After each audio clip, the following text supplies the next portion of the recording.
السلام عليكم ورحمة الله وبركاته. سعد الله أوقاتكم بكل خير. بسم الله والصلاة والسلام على رسول الله. مرحبا بكم في لمساتي. كنتمنى إن شاء الله نكونوا عند حسن ظنكم. اليوم عاوتاني جيتكم فيديو جديدة، كنتمنى إن شاء الله تعجبكم. إلا كنتي أول مرة كتشوفي القناة ما تنسيش تضغطي على الزر الأحمر اشتراك أو لا صابوني أو لا سبسكرايب مع تفعيل الجرس باش توصلي بكل ما هو جديد، وما تنسيش أيضا تشجعيني باللايك وفرجة ممتعة.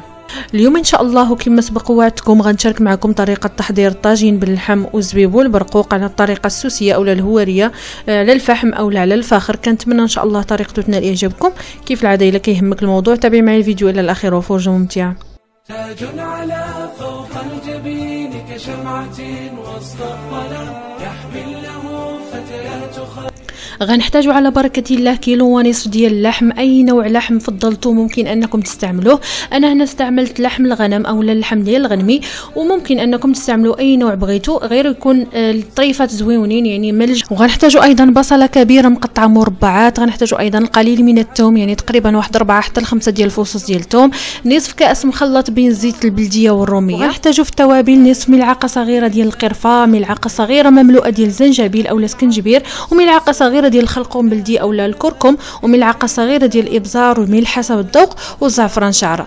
منهاجنا فالروح تسمو بالقيم سامح بلا أدنى ندم أحسن وساعد وابتسم ترقى بهدي نبينا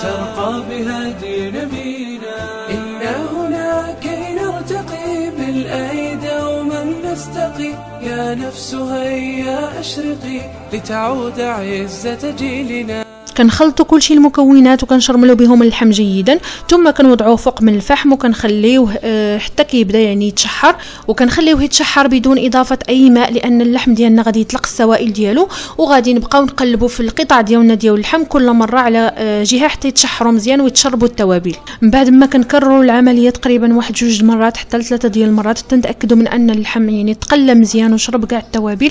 كنضيفوا البصل، يعني كنضيفوا كميه وفيره من البصل مقطع على شكل طولي او جوليان، ومن بعد كنمرقوا بالمرق الكافي اللي غادي يطيب فيه اللحم، ونغطيو الطاجين ونخليوه يطيب على خاطرو. مره كنطلعوا عليه الا خاصو السائل نزيدوه، وهكذا حتى ينضج لينا اللحم ديالنا. لا تنم كم قد سقيتي نبضة بالآي فامتلأت. بالنسبه للزبيب والبرقوق كنسلقوهم في ماء عادي، ثم من بعد ما كيطيبوا كنصفيو داك الماء وكنضيفوا لهم القليل جدا من الماء فاش يتعسلوا، وكنضيفوا لهم السكر والقرفه وكنخليهم حتى ينشف السائل ويتعسلوا مزيان ونقدموهم. امتناء أن نغتنم فالوقت لن ينتظر والخلق من بعد ما كيوجد لينا الطاجين ديالنا كنديروا فوق منه الكميه ديال الزبيب اللي درنا، ثم كنفرقوا الحبات ديال البرقوق وكنزينوهم بالقليل من الزنجلان او السمسم، وبهكذا كنكونوا حصلنا على النتيجه النهائيه ديال الطاجين ديالنا. كنتمنى ان شاء الله تجربوه وينال اعجابكم.